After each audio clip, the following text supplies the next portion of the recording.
வணக்கம். அன்பு, அருள், இரக்கம், கருணை, மானம், உண்மை பேசுதல், அறிவு, குடிபிறப்பு, நன்மதிப்பு, உண்மையாக நடத்தல் போன்ற 10 குணங்களும் இந்த பசி வந்தால் பறந்து போகும் என்பார்கள். பசி வந்தால் 10ம் பறந்து போகும் என்பதற்கு இதுதான் சான்று. தனி ஒரு மனிதனுக்கு உணவில்லை என்றால் ஜகத்தினை அழித்திடுவோம் என்றான் பாரதி. பசியாத நல்வயிரையும் பார்த்ததுண்டோ என்றான் பாரதிதாசன். வாடிய பயிரை கண்டபோதெல்லாம் நானும் வாடினேன் என்றார் வள்ளலார். உண்டி கொடுத்தோர் உயிர் கொடுத்தோர் என்போர். இப்படி இந்த பசியை போக்குவதற்கான பல நல்வழிகளை பற்றியும், இந்த பசித்த வயிறுக்கு சோறு என்கிற ஒரு விஷயத்தையும் நம் முன்னோர்கள் பழமொழிகளாலும் சங்க இலக்கியங்களாலும் பல்வேறு வகையில் எடுத்துரைத்திருக்கின்றனர். எதற்காக இதையெல்லாம் பற்றி பேசுகிறேன் என்றால், ஒரு கிராமத்தில் நடந்த ஒரு அன்னதானம், தொடர்ச்சியாக ஆண்டுதோறும் நடந்து வரும் அந்த அன்னதானம், வெளிநாடு வாழ் நம் இந்தியர்களான,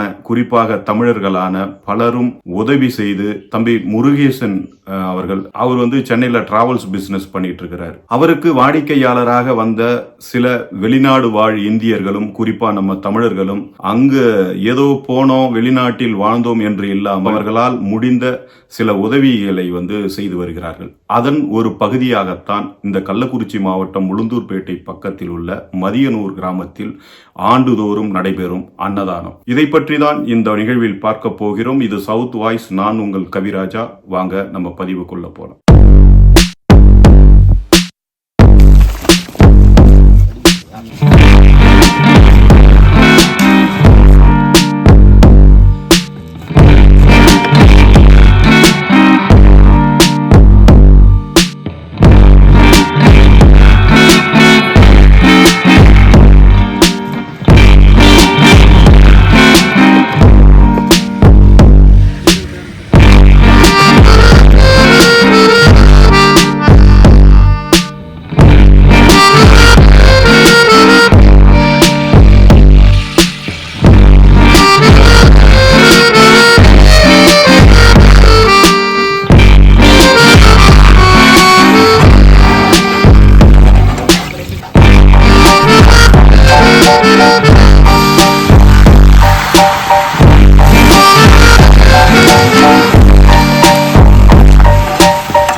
என்னோட பேரு முருகேசன். சென்னையில டிராவல்ஸ் நடத்திட்டு இருக்கிறேன். இந்த அன்னதான திட்டம் பாத்தீங்கன்னா கஸ்டமரால தான் உருவாக்கப்பட்டது. கஸ்டமர் தான் இதுக்கு முதல்ல எனக்கு வந்து அன்னதானம் செய்யணும் அப்படின்ற ஒரு நோக்கத்தை வந்து அவங்க தான் உருவாக்குனாங்க. ஃபர்ஸ்ட் ஆனந்த் பிரான்சிஸ் சார் அவங்க தான் வந்து முருகேசன் நாங்க இந்த மாதிரி மக்களுக்கு வந்து நல்லது ஒருவேளை சாப்பாடு போட நல்லா போடணும் அப்படின்னு சொல்லி அவங்க ஆரம்பிச்சது தான் இது. அவர்கிட்ட இருந்து நாங்க ஃபர்ஸ்ட் அவரை காசு கொடுத்து நாங்க இந்த மாதிரி அன்னதானம் பண்ணோம். அப்படி பாத்தீங்கன்னா அவர் வந்து பண்ணதெல்லாம் வந்து பெருசா நாங்க எதையும் தெரியாது, நான் மட்டும் தான் பண்ணிட்டு இருந்தேன். அதுக்கப்புறம் வந்து அமெரிக்காவில செந்தில் முருகன் சார் அவரோட பிறந்த நாளுக்கு அவரோட கல்யாண நாளுக்கு அந்த மாதிரி வந்து ஒரு 10 பேருக்கு சாப்பாடு வாங்கி கொடுக்க சொல்லுவாங்க. அப்ப நான் தான் அவர்கிட்ட சொன்னேன், சார் இந்த மாதிரி பண்ணது எங்க ஊர்ல வந்து நிறைய இல்லாதவங்க வயசானவங்க ஏகப்பட்ட பேர் இருக்காங்க, ஒரு 30 கிலோல ஒரு அன்னதானம் பண்ணலாமேன்னு சொல்லி அவர்கிட்ட சொன்னேன். அப்படி ஆரம்பிச்சது தான் இந்த அன்னதான திட்டம். முதலாம் ஆண்டு 30 கிலோ அன்னதானம் போட்டோம். நல்ல மக்கள் வந்து அது நல்லா சந்தோஷமா ஏத்துக்கிட்டு நல்ல அனைவருமே நல்ல லைன்ல வந்து அதை அழகா வாங்கி அவங்க சாப்பிட்டாங்க. அதை பார்க்கக்குள்ள ரொம்ப சந்தோஷமா இருந்தது. அப்ப நம்ம இதை வந்து வருஷம் நம்ம இது மாதிரி தொடரலாம் அப்படின்னு சொல்லி ஆரம்பிக்கக்குள்ளதான் இந்த அன்னதான திட்டம் வந்து இன்னும் இப்ப நாங்க 3ஆம் ஆண்டு வரைக்கும் வந்து நின்று இருக்குது.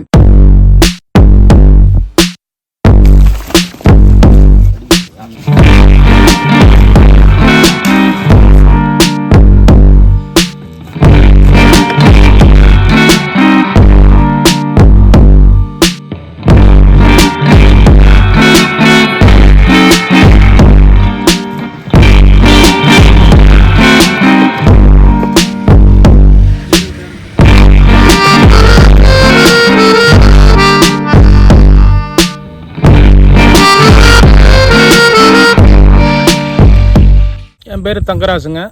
நான் கள்ளக்குறிச்சி மாவட்டம் உளுந்தூர்பேட்டைக்கு பக்கத்தில் இலப்பூர் கிராமத்துலேருந்து பேசுகிறேங்க. நான் வந்து சமையல் கலைஞராக இருக்கேங்க. நான் ஒரு 15-16 வருஷமாக அந்த ஃபீல்டில் இருக்கேங்க. முருகேஷ் என்பவர் வந்து சென்னையிலேருந்து வந்து வெளிநாட்டில் இருக்கிறவங்க கூடிய தொடர்ந்து ஒரு 4-5 வருஷமாக வந்து இந்த கிராமத்து மக்களுக்கு சமையல் வந்து அன்னதானம் மாதிரி ஒரு உணவு ஆண்டுதோறும் விதவிதமான சமையலை செஞ்சு கொடுங்க, நீங்கள் அதை செஞ்சால் நல்லா இருக்கும்னு சொல்லிட்டு என்னை வந்து இது பண்ணுறாங்க. சிறப்பாக எல்லாம் பரவாயில்லைங்க, நல்லா இருக்கு சொல்லிட்டு வாழ்த்திட்டு போகிறாங்க. ஒவ்வொரு ஆண்டும் ஒரு வித்தியாசமாக அவங்க கேட்குறாங்க. அந்த அளவுக்கு நம்ம செஞ்சு எடுத்து கொடுக்குறோம். நம்ம சிறப்பாக வந்து மக்கள் பாராட்டிட்டு போகிறாங்க. இந்த வருஷம் கிட்டத்தட்ட ஒரு 60 கிலோ அரிசி போட்டு மக்களுக்கு வடை, கேசரி, குருமா தேவையான பொருள்லாம் அவங்களுக்கு என்ன செஞ்சு விரும்பி கேட்டாங்களோ அதெல்லாம் நான் செஞ்சு கொடுத்தேன். 2ஆம் ஆண்டு பாத்தீங்கன்னா செந்தில் முருகன் சார் கொடுத்தாங்க அமௌண்ட். அப்புறம் மயிலாப்பூர்ல இருந்து சீனிவாசன் சார், திருவான்மூர்ல இருந்து ரவிக்குமார் சார், திருவான்மூர்ல வந்து வித்யா மேடம், இவங்க எல்லாம் கொடுத்தாங்க. அப்ப வந்து அது இன்னும் கொஞ்சம் அதிகமானது, 30 கிலோல இருந்து 40 கிலோ போனுச்சு. நிறைய அவங்களுக்கு வந்து அன்னதானம்னா வெஜ் பிரியாணி, ஒரு ஸ்வீட்டு, வடை, ஆனியன் ரைத்தா, கத்திரிக்காய் கூட்டு, அந்த மாதிரி கொஞ்சம் எக்ஸ்ட்ரா பண்ணி மக்களுக்கு வந்து அதை வந்து விரும்பினாங்க. நல்லா வாங்கி அவங்களுக்கு ஏத்த மாதிரி இருந்தது. நல்லா சாப்பிட்டாங்க. அவங்களுக்கு நல்லா சாப்பிட்டுட்டு அவங்களை நல்லா எல்லாத்தையுமே அன்னதானம் போட்டவங்க அத்தனை பேருமே அவங்க வாழ்த்துனாங்க. இது எனக்கு ரொம்ப பெருமையா இருக்கு. இந்த வெளிநாட்டுல இருந்து நம்மளுக்கு கிராம மக்களுக்கு வந்து ஒரு உணவு செஞ்சு கொடுக்கணும், வருஷத்துல ஒரு டைம் நம்ம இது மாதிரிலாம் செய்யணும்னு சொல்லிட்டு அவங்களுடைய பெருந்தன்மைக்கு நன்றி தெரிவிக்கணும். அதை எல்லா மக்களும் அன்னதானம் சாப்பிட்ட எல்லா மக்களும் வந்து கைகூப்பி வணங்கி நன்றி தெரிவிக்கணும். வெளிநாட்டில் இருக்கிறவங்க குடும்பம் நல்லா இருக்கணும், சந்தோஷமா இருக்கணும், இப்பயும் மாதிரி எப்பயுமே வருஷம் வருஷம் நம்மளுக்கு இது மாதிரி உணவு செய்யணும், அவங்க குடும்பம் நல்லா இருக்கணும்னு சொல்லிட்டு கடவுளை வேண்டிக்கிற மாதிரி அவங்க பண்ணிக்கணும். இது 2ஆம் ஆண்டு நடந்தது, நான் இதோட முடிஞ்சிடும் நினைச்சேன். அப்போ நினைக்கல அப்ப நம்ம இது இன்னும் கொஞ்சம் நம்ம மேலும் இதுக்கப்புறம் எக்ஸ்டெண்ட் பண்ணலாம், வருஷம் நம்ம இது போடலாம் அப்படின்ற ஒரு எண்ணம் வந்தது எங்களுக்கு. அதுக்கப்புறம் இப்ப இந்த 3ஆம் ஆண்டு வந்து அத அன்னதானத்துக்கு ஏற்பாடு பண்ணோம். அப்ப நம்ம சென்னையில பாத்தீங்கன்னா மந்தவெளியில சமயபுராமன் இருக்காங்க, அந்த குருக்கள் எனக்கு ரொம்ப பழக்கமானாரு. அப்ப அவர் வந்து இந்த மாதிரி புடவை இருக்கு, நாங்க ஆசிரமம் தான் கொடுத்துட்டு இருக்கோம், உங்க ஊர்ல இருந்தா கொடுங்கன்னு சொல்லி சொன்னாங்க. அப்ப கொடுங்கன்னு சொல்லிட்டு வயசானவங்க நிறைய பேர் இருக்கான்னு சொல்லிட்டு அந்த புடவையெல்லாம் வாங்கி கொடுக்கல, சரி சும்மா கொடுக்க வேணாம், அது ஒரு அன்னதானம் போலான்னு சொல்லிட்டு 3ஆம் ஆண்டு ஏற்பாடு பண்ணக்குள்ள செந்தில் முருகன் சார் சொன்னேன். அவங்க ஒரு அமௌண்ட் கொடுத்தாங்க. அதுக்கப்புறம் ஆஸ்திரேலியா இருந்து உமா சங்கர் அண்ணன் காசு கொடுத்தாங்க, சிங்கப்பூர்ல இருந்து செல்வாண்ணன் கொடுத்தாங்க, திருவான்மூர்ல வந்து ரவிக்குமார் சார், மயிலாப்பூர்ல சீனிவாசன் சார், திருவான்மூர்ல வித்யா மேடம், இவங்க எல்லாம் கொடுத்தாங்க. இப்ப இது பெரிய லெவல்ல போயிட்டு இன்னைக்கு 60 கிலோ 3ஆம் ஆண்டு நாங்க அன்னதானம் செஞ்சிருக்கிறோம். இது எல்லாமே பாத்தீங்கன்னா கஸ்டமரால தான் உருவானது. அவங்க தான் வந்து மெயினா பணம் கொடுத்தாங்க. நாங்க வந்து ஒரு மேன் பவரா நின்று அதை எல்லாத்தையும் அரேஞ்ச் பண்ணி அதை ஏற்பாடு பண்ணி சமையலாம் செஞ்சு முடிச்சு அதை போய் கோயில போயிட்டு பூஜை பண்ணிட்டு மக்களுக்கு அதை நாங்க அன்னதானம் பண்ணோம். இதுதான் எங்க வேலை. ஆனா இது வந்து முழுக்க இது கஸ்டமர்ல உருவாக்கப்பட்டது. கஸ்டமர் தான் இது எல்லாமே, கஸ்டமர் தான் நம்ம நன்றி சொல்லணும். என்னோட கஸ்டமர் தான் அத்தனை பேருமே இது பண்ணாங்க, அவங்களுக்கு மிகப்பெரிய நன்றி.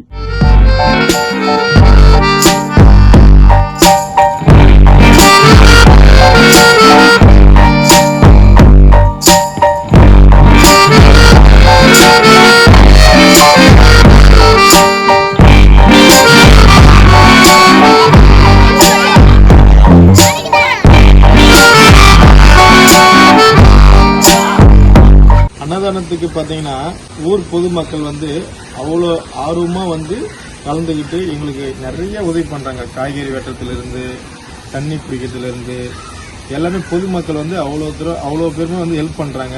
அவங்க ஹெல்ப் பண்றது எனக்கு ரொம்ப சந்தோஷம். ரொம்ப அவங்க சப்போர்ட் பண்றாங்க.